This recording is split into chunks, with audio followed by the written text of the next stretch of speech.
Welcome to Telangana చరిత్ర online classes. శాతవాహనుల యొక్క జన్మస్థలం గురించి మనం డిస్కస్ చేస్తున్నాం. ఎవరి గురించి డిస్కస్ చేస్తున్నాం అంటున్నా? శాతవాహనుల యొక్క జన్మస్థలము అంటున్నా. ఓసారి ఎవరి గురించి డిస్కస్ చేస్తున్నాం? శాతవాహనుల యొక్క జన్మస్థలంను గురించి మనం డిస్కస్ చేస్తున్నాము అని చెప్తున్నా. మరి శాతవాహనుల యొక్క జన్మస్థలం ఏమిటి అన్నప్పుడు శాతవాహనుల యొక్క జన్మస్థలం గురించి చరిత్రకారుల మధ్య భిన్నమైనటువంటి అభిప్రాయాలు కలవు అంటున్నాం. మరి ఆ భిన్నమైనటువంటి అభిప్రాయాలను విత్ ఆధారాల ద్వారా మనం ఎలా తెలుసుకుంటామనే ముచ్చట్లను కూడా మనం చూద్దాం. ఇప్పుడు శాతవాహనులు అనేవాళ్ళు ఆంధ్రులు, మరి శాతవాహనులు అనేవాళ్ళు మరాఠా, శాతవాహనులు కన్నడ, శాతవాహనులు విదర్భ, శాతవాహనులు తెలంగాణ మరి అని ఇట్లా పేర్కొన్నటువంటి వ్యక్తులు ఎవరు? ఫస్ట్ శాతవాహనులు తెలంగాణ అని పేర్కొన్నటువంటి వ్యక్తులు ఎవరు అనే ముచ్చట్లు మనం చూద్దాం. ఏమంటామండి? శాతవాహనులు అనేవాళ్ళు తెలంగాణ ప్రాంతానికి చెందినవారు అని చెప్పి పిలుస్తున్నాం. ఏమంటామండి? శాతవాహనులు అనేవాళ్ళు తెలంగాణ ప్రాంతానికి చెందినవారు అంటున్నాం.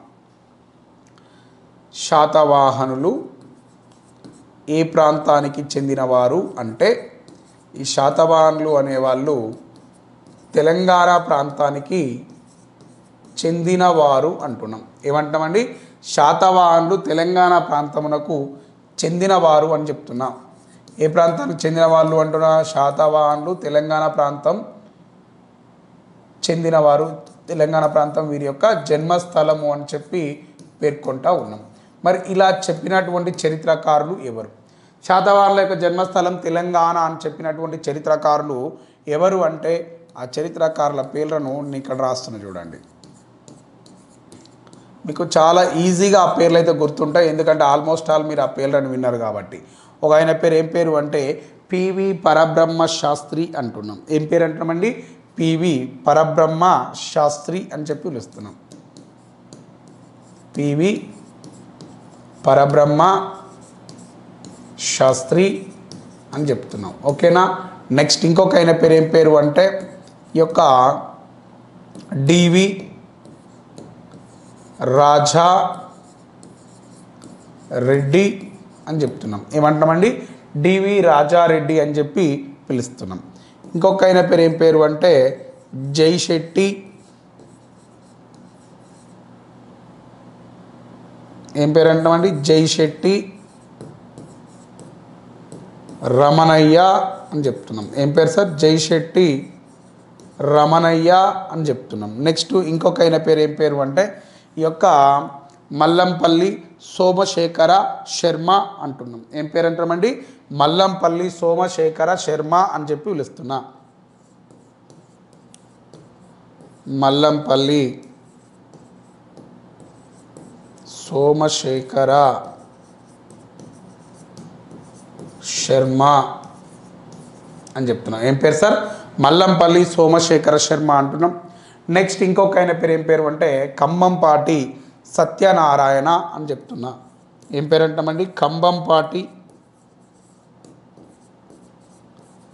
కంబంపాటి సత్యనారాయణ అని చెప్పి పిలుస్తున్నా. సార్ ఏం పేరు సార్? కంబంపాటి సత్యనారాయణ అని చెప్తున్నా. వీరి యొక్క అభిప్రాయం ప్రకారం శాతవాహనుల యొక్క జన్మస్థలం ఏమిటి? తెలంగాణ అని చెప్పి పిలుస్తున్నాం. ఇంకెవరు అంటే జి రాంబాబు. ఏం పేరు అంటామండి? జి రాంబాబు. నెక్స్ట్ ఇంకొక ఆయన పేరు కూడా చెప్తున్నా. ఆయన పేరు ఏం పేరు అంటే సుంకిరెడ్డి నారాయణ రెడ్డి. ఏం పేరు సార్? సుంకిరెడ్డి నారాయణ రెడ్డి అని చెప్తున్నా. ఏం పేరు సార్? సుంకిరెడ్డి నారాయణ రెడ్డి అని చెప్పి పిలుస్తున్నాం. వీళ్ళంతా శాతవాహనుల యొక్క జన్మస్థలం ఏమన్నారు అంటే తెలంగాణ అని చెప్పి పేర్కొనడం జరిగినది అని చెప్పి నేను అడుగుతున్నా. ఓకేనా? నేను అడిగినాను సార్, మీరు శాతవాహనుల యొక్క జన్మస్థలం తెలంగాణ అని చెప్పారు, దానికి ఏమైనా ఎవిడెన్స్ ఉందా సార్, ఏమైనా ప్రూఫ్స్ ఉన్నాయా సార్ అని నేను అడిగితే వాళ్ళు ఏం చెప్పారంటే 2-3 ముచ్చట్లు చెప్పారు. చరిత్రకు సంబంధించినటువంటి ఆధారం, వీరి యొక్క జన్మస్థలంకు సంబంధించినటువంటి ఆధారాలను గురించి కూడా మనం డిస్కస్ చేయాలి. ఆధారాలు దేనికి సంబంధించినవి? శాతవాహనుల యొక్క జన్మస్థలం తెలంగాణ అని చెప్పడానికి గల ఆధారాలు ఏమైనా ఉన్నాయా అని నేను అడిగినాను. ఉన్నాయి సుద్దుదా అని చెప్పి పిలిచిర్రు. ఓకే డన్ అని నేను పోయినా. ఈ యొక్క శాతవాహనుల యొక్క జన్మస్థలం తెలంగాణ అనే ప్రాంతం చెప్పడానికి గల ప్రధాన ఆధారం ఏమిటి అంటే శాతవాహనుల యొక్క రాజధాని ఏమిటి? కోటిలింగాల. శాతవాహనుల యొక్క రాజధాని ఏమిటి అంటే కోటిలింగాల అని చెప్పి పిలుస్తున్నాం. శాతవాహనుల యొక్క జన్మస్థలం ఏమిటి అంటే కోటిలింగాల అని చెప్పి నేను మాట్లాడతా. ఎట్లా సార్? శాతవాహనుల యొక్క రాజధాని ఏమిటి అంటే కోటిలింగాల. కోటిలింగాల ఎక్కడున్నది అంటే జగిత్యాల జిల్లాలో కనిపిస్తుంది. జగిత్యాల జిల్లా అనగానే ఏం రావాలి మనకు? తెలంగాణ ప్రాంతం రావాలి అని చెప్తున్నాం. ఏం పేరు రావాలా? తెలంగాణ ప్రాంతం రావాలి అని చెప్తున్నాం. ఓకేనా? నెక్స్ట్ ఇక పోతే శాతవాహనుల యొక్క రాజధాని కోటిలింగాల, అది జగిత్యాల, తెలంగాణ రాష్ట్రం అని చెప్పినాం. మరి కోటిలింగాల అనే ప్రాంతం వద్ద మనం ఎట్లా ఇది కోటిలింగాల రాజధాని అని చెప్తున్నాము అంటే మీ అందరికీ తెలుసు శాతవాహనులకు 3 రాజధానులు. ఒకటి కోటిలింగాల, ఒకటి ప్రతిష్టానపురం, ఒకటి కోటిలింగాల ఒకటి, రెండోది ప్రతిష్టానపురం, మూడోది ధరణికోట. ఇకపోతే నెక్స్ట్ నేనేం చెప్తున్నానంటే శాతవాహనుల యొక్క జన్మస్థలం కోటిలింగాల అని చెప్పి మాట్లాడుతున్నాం. ఏమంటున్నాం సార్? శాతవాహనుల యొక్క జన్మస్థలము ఏమంటున్నాము అంటే కోటిలింగాల అని చెప్పి పిలుస్తున్నాం. శాతవాహనులకు జన్మస్థలం ఏమంటామండి? కోటిలింగాల అని చెప్పి పిలుస్తాం. అయితే ఎందుకు అంటున్నాము అంటే శ్రీముఖుని యొక్క నాణాలు, ఎవరి యొక్క నాణాలు? శ్రీముఖుని నాణాలు మనకు ఏడ దొరికినవి అంటే కోటిలింగాల అనే ప్రాంతం వద్ద శ్రీముఖుని యొక్క నాణెములు లభ్యమైనవి అని చెప్పి నేను మాట్లాడుతూ ఉన్నాను. అంటే శ్రీముఖుని యొక్క నాణాలు కోటిలింగాల దొరికినాయి అంటే శ్రీముఖుని యొక్క నాణాలు ఎక్కడ లభ్యమైనవి? కోటిలింగాల అనే ప్రాంతం వద్ద లభ్యమైంది. మరి ఇప్పుడు నేను ఏమడుగుతున్నానంటే శాతవాహనుల యొక్క రాజ్య స్థాపకుడు ఎవరు? Founder of Satavahana dynasty which of the personality? Srimukha. ఈయన శ్రీముఖుడు అనేవాడు శాతవాహనుల యొక్క రాజ్య స్థాపకుడు అని చెప్పి పిలుస్తున్నాం. ఈయన ఫౌండర్ అని చెప్తున్నాం. మరి ఫౌండర్ కాబట్టి తొలి క్యాపిటల్ ఏమిటి అంటున్నా?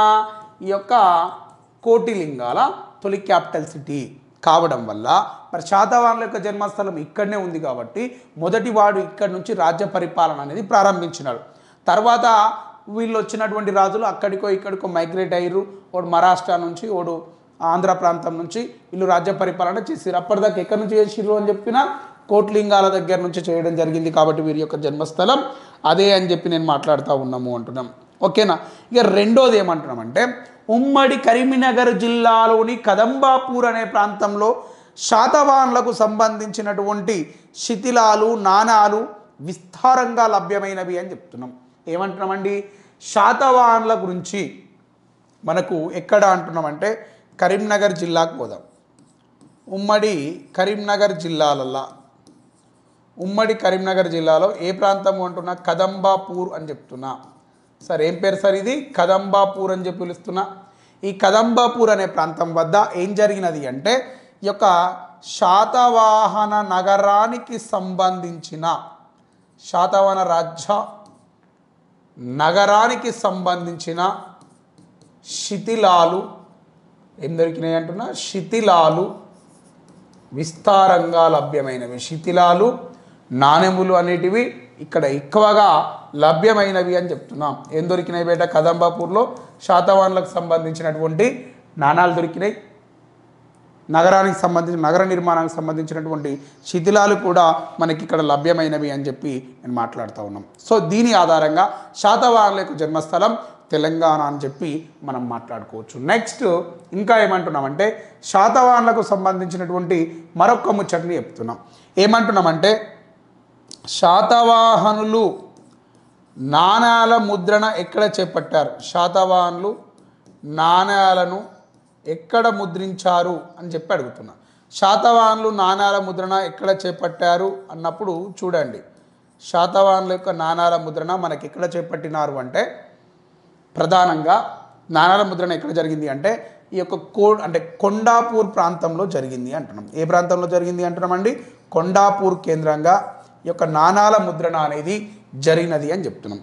కొండాపూర్ అంటే ఇది ఏ జిల్లా వస్తుంది? ప్రస్తుతం సంగారెడ్డి అనేది దీని యొక్క ప్రస్తుత జిల్లాగా మనం గుర్తించడం జరుగుతుంది. ఏమంటున్నామండి? సంగారెడ్డి అనేది ప్రస్తుతం ఉన్నటువంటి జిల్లా అని చెప్తున్నాం. మరి కొండాపూర్ ప్రాంతాన్ని శాతవాహనుల యొక్క టంకసాల నగరం అని చెప్పి పిలుస్తున్నాం. ఈ కొండాపూర్నే ఏమంటున్నామంటే శాతవాహనులకు సంబంధించినటువంటి టంకశాల నగరము అని చెప్పి పిలుస్తున్నాం. ఏమంటున్నాం సార్? దీన్నే టంకశాల నగరము అని చెప్పి పిలుస్తున్నాం. సార్ కొండాపూర్ను ఏమని పిలుస్తున్నాము అంటే టంకశాల నగరము అని చెప్పి మనం పిలవడం జరుగుతుంది అంటున్నాం. సార్ దీన్ని పిలుస్తున్నాము, ఈ యొక్క కొండాపూర్నే ఏమని పిలుస్తున్నాము అంటే టంకశాల నగరము అని చెప్పి మనం పిలవడం జరుగుతుంది అంటున్నాం. ఏమని పిలుస్తున్నాము సార్? టంకశాల నగరము అని చెప్పి పిలుస్తున్నాము అంటున్నాం. ఓకేనా? రైట్.